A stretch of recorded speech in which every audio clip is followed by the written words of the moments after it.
Subscribe to my channel and press the bell icon so that you get alerted every time. So, first of all, राजा ने निर्दोष लोगों पर अत्याचार किया.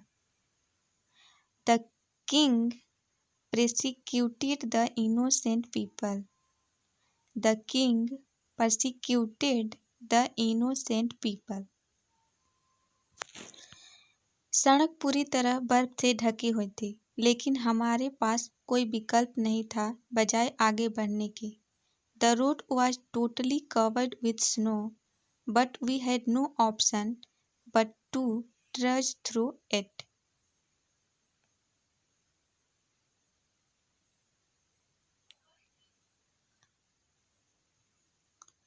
मैंने अपने बेटे को डांटा. उसने गुस्सा दिखाया और रूम से बाहर चला गया. I scolded my son. He pretended to be angry and trudged out of the room. Internet पर उसके क्रेडिट कार्ड का गलत इस्तेमाल किए जाने के केस की पुलिस जांच कर रही है. The police are investigating the case of a fraudulent use of his credit card on internet.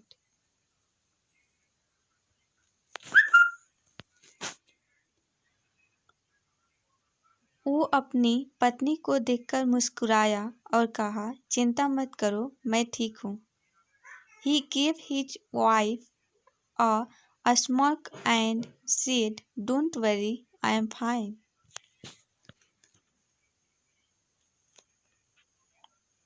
उसके चेहरे पर एक अजीब सी मुस्कुराहट थी, मानो वो मुझे नीचा दिखा रहा हो.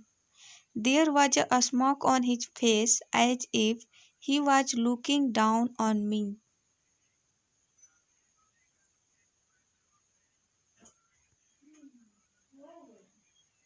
दूसरों की बात को केवल सुनकर किसी को बदनाम मत करो. Don't calumniate anyone just by listening to what others say.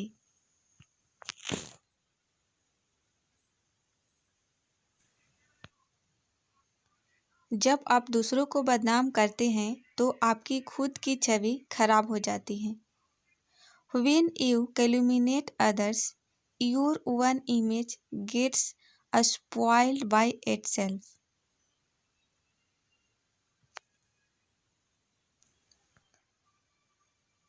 मुझे यकीन है कि सीबीआई की पूरी इन्वेस्टिगेशन से दोस्ती का पता चल जाएगा. I am sure that the exhaustive investigation of CBI will reveal the identity of the culprit. ये पूरी लिस्ट नहीं है, कुछ और नाम अभी आने बाकी है. It's not the exhaustive list. Few more are yet to be announced.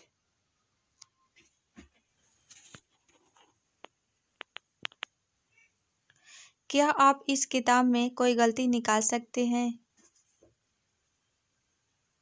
Can you spot any flaw in this book? Can you spot any flaw in this book? अगर आप लगातार मेहनत करते रहे तो आप इंग्लिश में बहुत ज़्यादा इम्प्रूवमेंट कर सकते हैं. You can have immense improvement in English if you work hard consistently.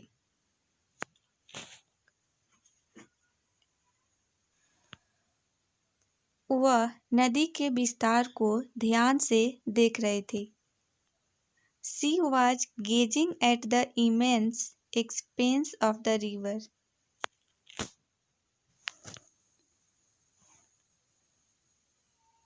उसने मेरे डांस को दयनीय कहकर मेरा मजाक उड़ाया.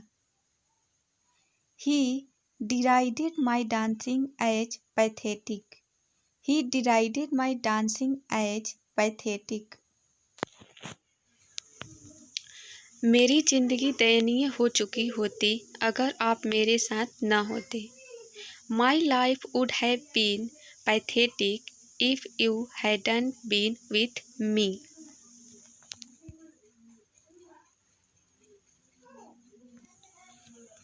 वह मेरे मन में दबी हुई भावनाओं को कभी समझ नहीं सका।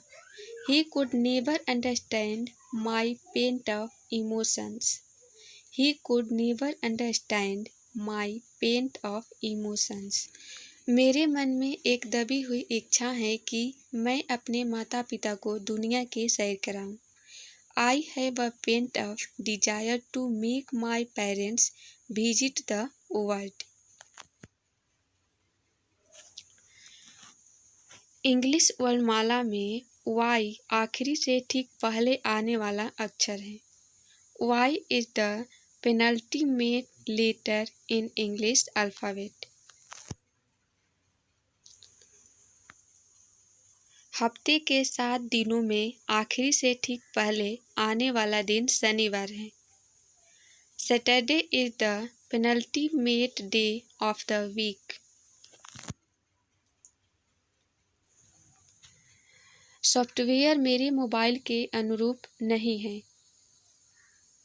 This software is not compatible to my mobile. This software is not compatible to my mobile.